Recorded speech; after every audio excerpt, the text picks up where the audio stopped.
जय हिंद साथियों। Welcome to my YouTube channel Bareilly maths point में आपका स्वागत है। तो जैसा कि हमारा चैप्टर चल रहा है डिटरमिनेंट सारणिक, जिसकी 4.1 एक्सरसाइज में कंप्लीट करा चुका हूं। तो 4.1 कंप्लीट हो चुकी है पिछली वीडियो में, और अब बढ़ते हैं अगली एक्सरसाइज 4.2 की तरफ।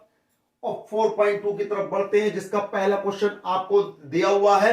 उससे पहले जो भी मेरे चैनल पर नया है कृपया करके सब्सक्राइब जरूर करें, लाइक करें और शेयर करें, है ना। तो पहला क्वेश्चन आपको दिया गया है, बिना विस्तार किए और सारणिकों के गुणधर्मों का प्रयोग करके।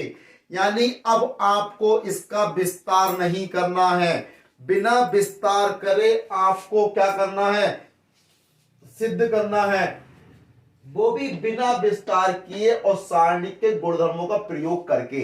यानी कि इसमें आपको सारणिक के गुणधर्मों का प्रयोग करना है, विस्तार नहीं करना है। जो गुणधर्म मैंने आपको लिखाए थे, 7 गुणधर्म, 8 जो भी है, 6 7 8 9 जो भी है, वो सभी गुणधर्म आपको याद होने चाहिए। और आपको याद नहीं है तो मेरी प्लेलिस्ट में जाके उसमें वीडियो आप देख सकते हैं, जिसमें मैंने आपको डाल रखा है वीडियो में कि आपको सब नोट करा रखा है, बिल्कुल समझाया हुआ है, इसलिए आप उसको एक बार देख सकते हैं। तो जो सारणिक के गुणधर्म है वो आपको याद होने चाहिए करने से पहले, कि पता होना चाहिए कि किस गुणधर्म से क्या होता है ना। सारणिक के मान पर क्या प्रभाव पड़ता है, कौन सा गुणधर्म लगेगा, कौन से क्या होगा, ये सब आपको बातें ध्यान रखनी चाहिए।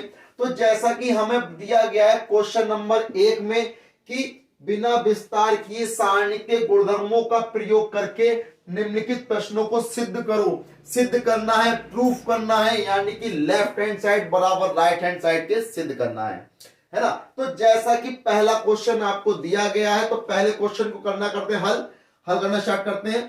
तो देखिए पहले क्वेश्चन के लिए भाई आपको दिया गया है X Y Z A B C, X plus A Y plus B Z plus C. तो भाई जैसा कि दिया गया है तो हम इसमें क्या कर लेते हैं, लेफ्ट हैंड साइड ले लेते हैं, लेफ्ट हैंड साइड ले लेते हैं। तो लेफ्ट हैंड साइड में क्या करेंगे, दिया हुआ है X A, X plus A, Y B, Y plus B, Z C, Z plus C. ये क्वेश्चन में आपको लेफ्ट हैंड साइड दी हुई है और राइट हैंड साइड कितनी है, 0 है। आपको सिद्ध करना है कि ये दोनों पक्ष आपस में बराबर है। अब एक चीज देखिए, इसमें कोई सारणिक की प्रॉपर्टी लग रही है, कोई गुणधर्म ऐसा है जो इसको फॉलो कर रहा है। तो भाई आप देखिए वो देखिए, और एक चीज ध्यान रखिए, जो मैंने आपको सारणी के गुणधर्म लिखाए हैं उसमें ये मत लिख देना कि गुणधर्म नंबर 1, गुणधर्म नंबर 2, गुणधर्म नंबर 3, क्योंकि एग्जाम में ऐसा लिखने पर एग्जामिनर आपका वो क्वेश्चन कट कर देगा। क्योंकि अगर आपको लिखना है तो वो गुणधर्म आपको पूरा लिखना होगा कि किस गुणधर्म की सहायता से आपने इस सारणिक के मान में परिवर्तन किया है। इस बात का हमेशा ध्यान रखना, जब भी आप कोई गुणधर्म लगाएंगे उस गुणधर्म को आपको यहां पे शो करना होगा, दिखाना होगा कि आपने कौन सा गुणधर्म लगा के सारणी को परिवर्तित किया है। इस बात का ध्यान रखिए। अब देखिए भाई आपने एक गुणधर्म पढ़ा होगा कि जब किसी सारणी के किसी एक पंक्ति या किसी स्तंभ के सभी अवयव किन्हीं दो पदों के योगफल के रूप में होते हैं, तो उस सारणी को दो योगफलों के योगफल के रूप में बदल सकते हैं, मतलब लिख सकते हैं, दो सारणियों के योगफल के रूप में। तो देखिए लिखेंगे, यहां पे लिख देते हैं, हम जानते हैं कि किसी सारणिक के किसी एक पंक्ति या स्तंभ के सभी अवयव दो या दो से अधिक पदों के योगफल के रूप में होते हैं, तो सारणिक को दो या दो से अधिक सारणिकों के योगफल के रूप में लिख सकते हैं। भाई ये आपका सारणिक का गुणधर्म होता है कि हम जानते हैं कि किसी सारणिक के किसी एक पंक्ति या स्तंभ के सभी अवयव, तो देखो इस सारणिक में इस स्तंभ के सभी अवयव दो या दो से अधिक पदों के योगफल के रूप में है। तो वो x प्लस ए है, y प्लस बी है, z प्लस सी है ना, अधिक दो पदों का योगफल है तो के रूप में है। तो सारणिक को दो या दो से अधिक सारणिकों के योगफल के रूप में लिख सकते हैं। तो कहने का मतलब हो गया, इसे मैं लिख सकता हूं x a x y v y z c z, फिर plus x a y v v z c।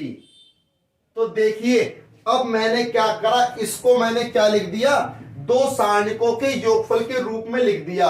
अब देखें अब इसका मान कितना होगा, इसका मान कितना होगा। तो देखिए भाई फिर लिखेंगे, हम जानते हैं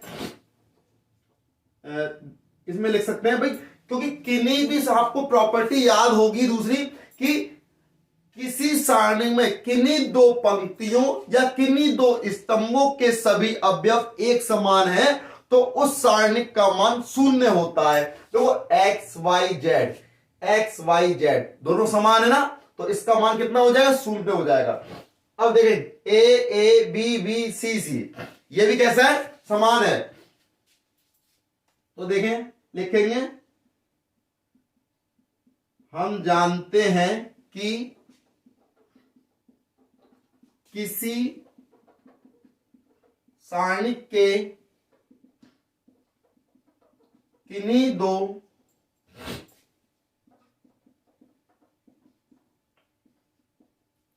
दो पंक्ति या स्तंभ,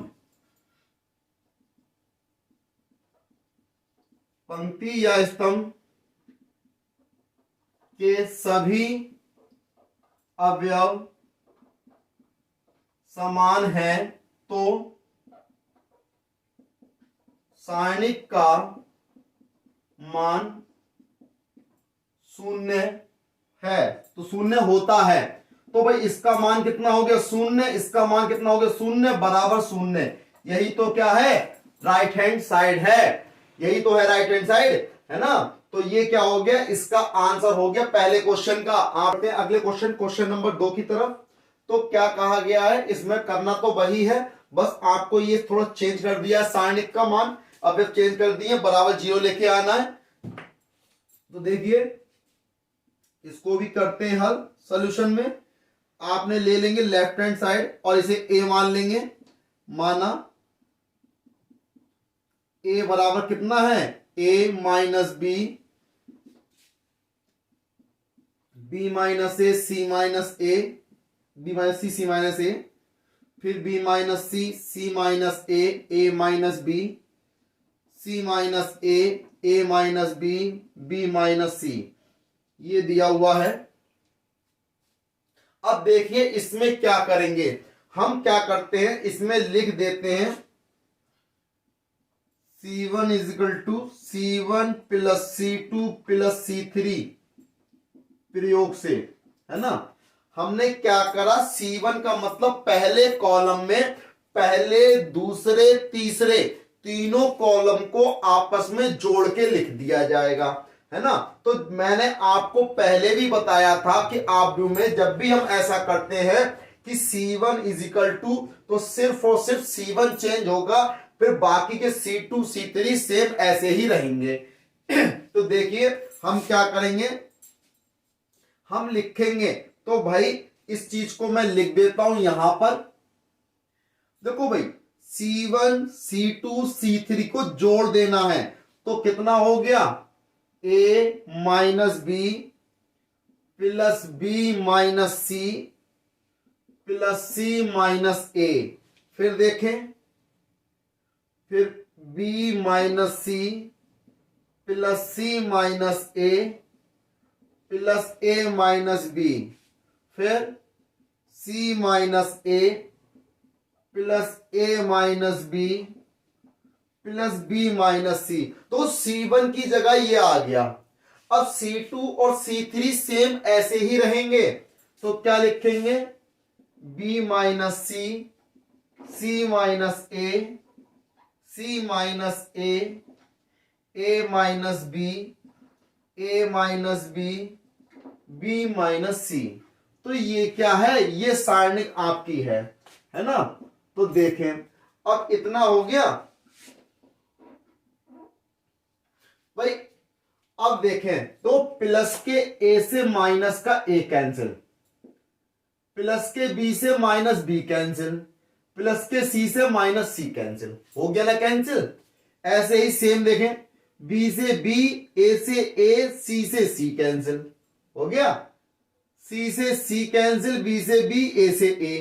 तो यहां कितना बचा भाई, ये तो सब कट गए, तो यहां पे कितना बचा, 0। ये कितना है, B minus C, C minus ए, ये 0, सी minus A minus B, 0, A minus B, B minus C, ये हो गया। और इसका मान कितना होता है, 0, है ना। तो 0 बराबर क्या हो गया, राइट हैंड साइड। तो यही तो लेके आनी थी भाई, यही तो लेफ्ट हैंड साइड थी। तो दोनों पक्ष आपस में कैसे आ गए, बराबर आ गए। लेकिन ऐसा क्यों हुआ भाई, ये तो देखिए भाई, क्यों हुआ ऐसा। ये सारणिक की प्रॉपर्टी है कि आपका गुणधर्म है इसका, कि यदि किसी सारणिक के किसी पंक्ति या किसी स्तंभ के सभी अवयव कैसे हो, शून्य हो, तो उस सारणिक का मान शून्य होता है। तो देखिए, इसकी पहली कॉलम, पहला कॉलम क्या, पहला स्तंभ में सभी अवयव कैसे हैं, शून्य है। तो इस सारणिक का मान कितना हो जाएगा, शून्य हो जाएगा। तो देखिए, लिख देंगे, चूंकि करके लिख दो कि C1 के सभी अवयव शून्य हैं, इसलिए सारणिक का मान शून्य होगा। तो ये प्रॉपर्टी होती है ना, कि प्रॉपर्टी ये याद रखनी है, यदि किसी सारणिक के किसी स्तंभ या किसी पंक्ति के सभी अवयव शून्य होंगे तो उस सारणिक का मान शून्य होगा। तो इसका मान क्या आ गया, शून्य आ गया, राइट हैंड साइड। तो यही तो लाना था, लेफ्ट हैंड साइड बराबर right hand side, left hand side ली और सॉल्व करने के बाद राइट हैंड साइड आ गई। तो ये क्या हो गया, इसका आंसर हो गया। बहुत ही आसान क्वेश्चन में दिया। अगला क्वेश्चन है 3, कि इसमें दिया ये भी आपको सिद्ध करना है। तो सिद्ध करना है तो देखिए बहुत ही आसान है।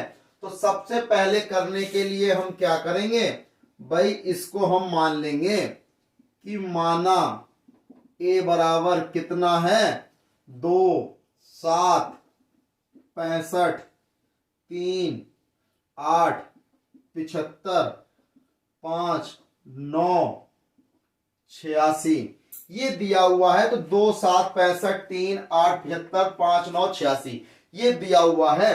तो भाई जब ये दिया हुआ है तो अब देखें इसको हल कैसे करेंगे। भाई हल करने के लिए हमने क्या बताया था कि ऐसी कोई सारणिक का गुणधर्म ऐसा है जो इसको फॉलो करे, इसको सेटिस्फाई कर सकता है।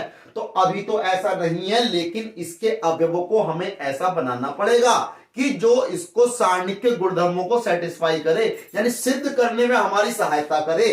तो कैसे करेंगे, तो देखिए अगर हम क्या करेंगे, यहां पर 2 है भाई, 2 तरीके हैं करने के। आप चाहो तो इसमें 9 से गुणा करोगे, 9 सत्ते कितने हो जाएंगे, 63, 9 7 जा 63, और 65 में से घटाओगे तो 2 आ जाएगा, ये वाला इसके जैसा बन जाएगा। सेम 9 8 72, 9 8 जा 72, तो 75 माइनस 72 3 बच जाए। यानी इसमें से 9 की मल्टीप्लाई करके इसमें से सब्ट्रैक्ट करेंगे तो ये मिल रहा है। या फिर क्या, या फिर 9 से मल्टीप्लाई करके इसमें ऐड कर दो तो ये मिल जाए। यानी दोनों तरीकों से कर सकते हैं, है ना। तो अब हम करके दिखाते हैं। अगर मैं इसे मान लेता हूं C1 इज इक्वल टू कितना, C1 is equal to C1 plus 9C2, इतना लिख देता हूं, ठीक है। C1 is equal to C1 plus 9C2। तो भाई देखें कितना आसान हो जाएगा भाई। अब देखें सिर्फ C1 चेंज होगा, C2 और C3 सेम ऐसे ही रहेंगे, कोई चेंज नहीं करना। तो देखो हमने क्या लिखा, C1 तो 2 ये आ गया, C2 में 9 से मल्टीप्लाई कर दो तो 9 7 जा कितने होते हैं 63। तो इसमें कर दिया ऐड, हो गया ना, क्योंकि C1 प्लस 9C2। ओके, अब देखें सेम प्रोसीजर, 3 प्लस 9 8 जा 72, ठीक। अब देखें फिर 5 प्लस 9 9 जा 81, अब 7 8 9 ये रहा, 65 75 86 ये आ गया। देखें अब क्या हो गया भाई, 63 और 2 65, ये कितना हो गया 75, ये कितना हो गया 86, 7 8 9 65 75 86। तो ये देखिए इसका मान कितना हो जाएगा, 0 हो जाएगा। क्यों होगा 0? क्योंकि, तो लिख दोगे भाई, क्योंकि इसमें C1 व C2 के सभी अवयव समान है। ये भी लिख सकते हैं ऐसे करके, या फिर आप पूरी प्रॉपर्टी लिख दीजिए। हम जानते हैं कि किसी सारणी के किसी दो पंक्ति या किन्हीं दो स्तंभों के मान के अवयव समान हो तो उस सारणी का मान शून्य होता है। तो यहां देखो एक जैसे हैं तो ये क्या है, शून्य बराबर राइट हैंड साइड। तो ये तो इसका आंसर हो गया। अगर आप ऐसा नहीं करना चाहते तो एक और तरीका है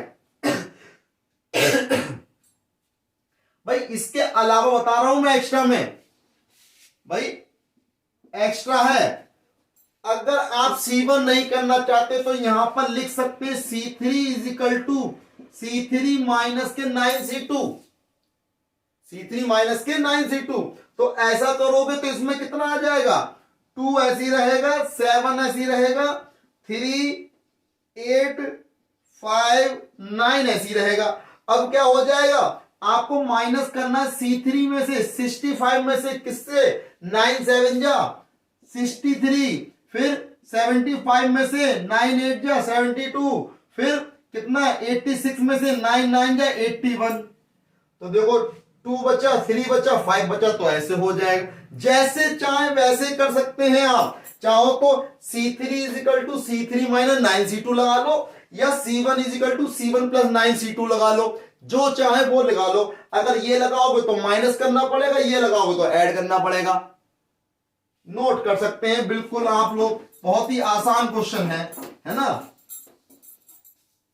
करते हैं अगले क्वेश्चन की ओर। क्वेश्चन नंबर 4, जैसा कि आपको दिया गया सामने, सिद्ध करना है। तो इसमें करना क्या है, तो देखिए सिद्ध करने के लिए प्रोसीजर वही है। तो भाई इसको मान लेते हैं, माना A बराबर 1 1 1 BC CA AB। आपको दिया गया है A B plus C, B C plus A और C A प्लस B, ये दिया हुआ है। तो भाई हमने मान लिया, लेफ्ट हैंड साइड ले ली। यहां पे चाहो तो आप लेफ्ट हैंड साइड लिख सकते हो।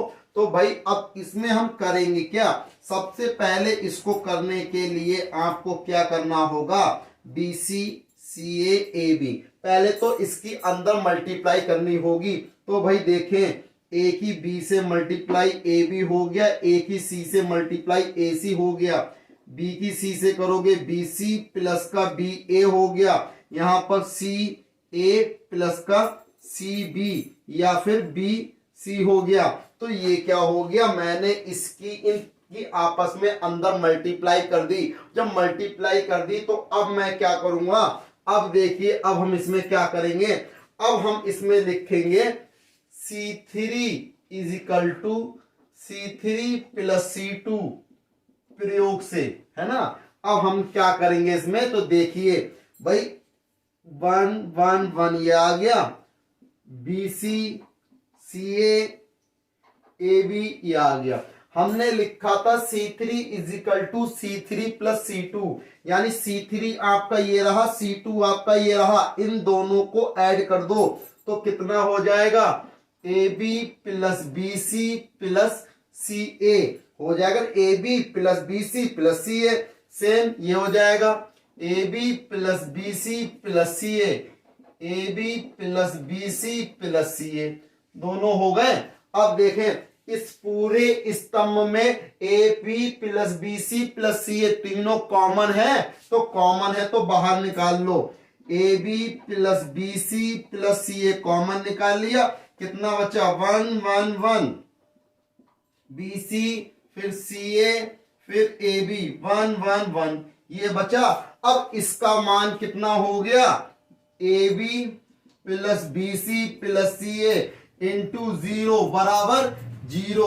ये क्या हो गया, राइट हैंड साइड हो गई भाई, आपस में कैसी हो गई, बराबर 0 आ गई। लेकिन 0 क्यों हुआ, ये तो आपने सोचा ही नहीं, क्योंकि भाई क्योंकि क्यों हुआ 0, क्योंकि आप लिख दोगे C1 व C3 के सभी अवयव कैसे हैं, समान है। तो समान है तो ये प्रॉपर्टी होती है, तो यानी किसी सारणी के किन्हीं दो पंक्तियों या किन्हीं दो स्तंभों के अवयव आपस में कैसे हैं, समान है, तो उस सारणिक का मान 0 होता है। तो इसका मान कितना हो गया, 0, 0 से इंटू करो 0, तो बराबर क्या आ गई, राइट हैंड साइड यही तो लानी थी, ये बराबर इसके। कितना आसान क्वेश्चन है ना। देखिए बढ़ते हैं अगले क्वेश्चन की ओर। क्वेश्चन नंबर 5 आपको दिया गया है, इसमें भी यही सिद्ध करना है, बस फर्क इतना था कि पहले क्वेश्चन में आपको 0 लाना था, अब इसमें आपको दिया गया है ये बराबर इसके लाना है। तो करने का काम बहुत आसान है, बस आपको थोड़ा सा ध्यान लगाना है सॉल्यूशन में। अब हम इसमें क्या करेंगे, सबसे पहला काम क्या करेंगे, हम लेफ्ट हैंड साइड ले लेंगे। क्या ले लेंगे, लेफ्ट हैंड साइड। तो लेफ्ट हैंड साइड ले ली, लेफ्ट हैंड साइड में क्या दिया गया है नोट कर लेंगे, B plus C Q plus R Y plus Z, और यहां कितना है C plus A R plus P Z plus X, और ये दिया है A plus B P plus Q X plus Y, ये दिया हुआ है। तो सबसे पहला काम क्या करना है आपको, इसको चेंज कर देना है कि पंक्तियों को स्तंभों में बदल देना है, स्तंभों को पंक्तियों में बदल देना है ना। तो क्या करेंगे, तो देखें भाई ये आपको पंक्ति दी हुई है, तो B plus C Q plus R Y plus Z, same procedure C plus A R plus P Z plus X, अब A plus B P plus Q X plus Y। तो हमने क्या करा कि लिख देंगे पंक्तियों को स्तंभों में बदलने पर, तो लिख दो यहां पर चूंकि करके पंक्तियों को स्तंभों में बदलने पर। तो भाई पंक्तियों को स्तंभों में बदलने पर, यानी कि ये पंक्तियां थी मैंने स्तंभ बना दिए, है ना, और जो स्तंभ थे वो पंक्तियां बन गई। ठीक, ये पहला प्रोसीजर हो गया। अब क्या लिखेंगे, देखें अब मैं लिख दे रहा हूं C3 is equal to C3 minus C1 plus C2 प्रयोग से। मुझे क्या करना है, C3 is equal to C3 ये रहा, इसमें से इन दोनों को जोड़कर घटाओ। ठीक है, तो कर देते हैं। देखें तो सबसे पहले C3 इजिकल टू है ना, तो C3 चेंज होगा, बाकी कोई चेंज नहीं होगा। तो B plus C, C plus A ऐसे ही रहने दो, B plus C, C plus A, Q plus R, R plus P, Y plus Z, Z plus X। तो भाई देखिए क्या करना है, अब देखें A प्लस B में से जब इसको घटाएंगे तो देखें भाई इन दोनों को जोड़ोगे तो कितना हो जाएगा, भाई हमें घटाना है A प्लस B माइनस करो किसको, ये रहा B plus C, C plus ए को, यानी कि A plus B minus plus 2C को, किसको माइनस करना है। ऐसे ही P प्लस Q में से किसको माइनस करना है, भाई P plus Q plus 2R को माइनस करना है। फिर X प्लस Y में से किसको माइनस करना है, X प्लस Y प्लस करना है किसको, Z को, 2Z को। तो इसको हमें क्या करना है, माइनस करना है, तो लिख दिया मैंने। तो देखो जब माइनस करोगे A से A कैंसिल, B से B कैंसिल, माइनस के 2C बचेगा, क्या बचेगा, B plus C, C plus ए, यहां बचेगा माइनस के 2C, Q plus R, R plus P, यहां बचेगा माइनस के 2R, यहां Y plus Z, Z plus X, यहां बचेगा माइनस के 2Z। अब क्या करेंगे, माइनस का 2 इनमें से कॉमन निकाल लेंगे, उभयनिष्ठ कर लेंगे, तो माइनस 2 बाहर आ गया। B plus C, C plus ए, यहां कितना बचा C, Q plus R, R plus P, यहां बचा R, Y plus Z, Z plus X, यहां बचा Z। भाई जो जो बचा वो मैंने लिख दिया।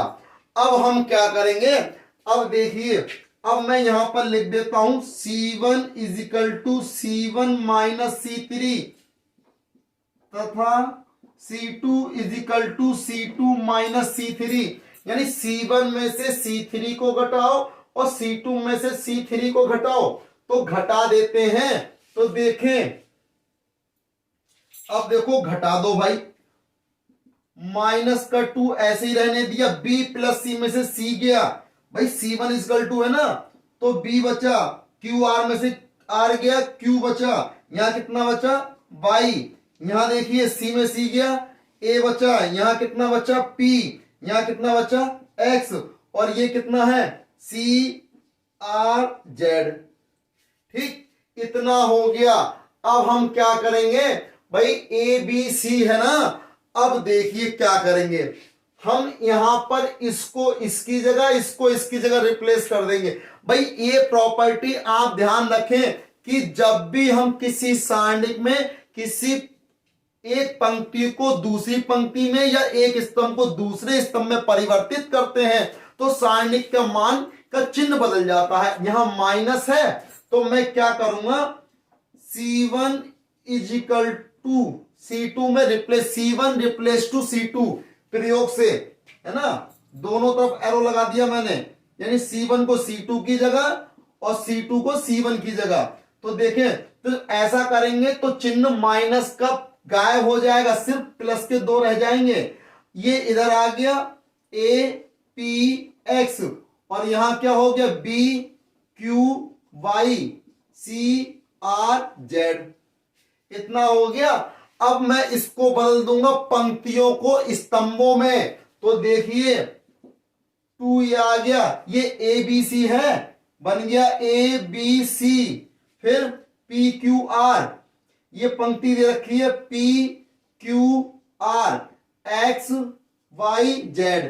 तो देखिए यही तो है राइट हैंड साइड, बहुत ही आसान क्वेश्चन, बिल्कुल वही आ गया 2 A P X B Q Y C R Z, बिल्कुल सही आंसर है। भाई इसमें 2, भाई चेक कर लीजिए एक बार ध्यान से, भाई A P X ये दिया है, B Q Y C R Z और इनटू में 2 बिल्कुल सेम है। तो लेफ्ट हैंड साइड बराबर राइट हैंड साइड, हमने लेफ्ट हैंड साइड को सॉल्व किया और साथ में क्या आ गया, राइट हैंड साइड आ गई। लेकिन इस चीज का ध्यान रखें बहुत ही सावधानी से, इस चीज को आपको लिख देना है यहां पर कि पंक्तियों को, जैसे मैंने यहां पे लिखा है कि पंक्तियों को स्तंभों में बदलने पर, यहां लिख दोगे तभी तो होगा ये कन्वर्ट किया गया पंक्तियों को स्तंभों में बदलने पर।